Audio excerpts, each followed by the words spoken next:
abasigazi n'empangare 50 korwa mu district ya Bunyoro abatungira umugisha gwo kushomesubwa ebyamajuta barugire o matendekero g'eby'emikono omucyanga cya Bunyoro. Buri tendekero nkeri ya St Joseph Technical Institute, Hoima Technical Institute omu district ya Kikube, St Simon Peter Vocational Training Institute na Nairo Vocation Training Institute omu district ya Hoima na Uganda Technical Institute Chelima omu district ya Masindi bashikireho 10. Today we are here to celebrate 50 talented and motivated young individuals from Kikube and Hoima districts that are being awarded their ECITB International Accreditation Certificates in various trades where they have been trained by our contractors at energies. The most respected people are those people with skills,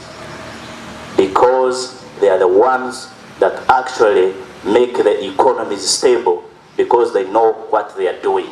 Brian Kaboyo orumeya wa Hoima yashaba kampani z'amajuta ngo zitakoma ahakuhereza obukugu kureka zihereze emirimo Eminyeeto egi. The resident city commissioner has told you, you're very important people. When I was in Germany, the skilled people are the most important people.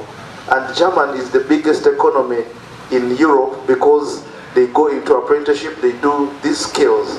And the people who work there are paid a lot of money.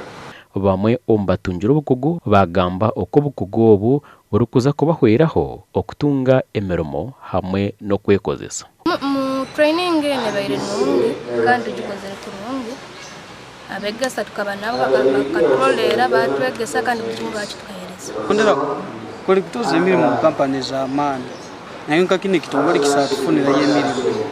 Omukoro gwo kubakwasa certificate eziri harurengo rw'ensiyona gwaba har Palace Hotel omurembo rwa Hoima gashakwa Ambrose nwagaba katoto.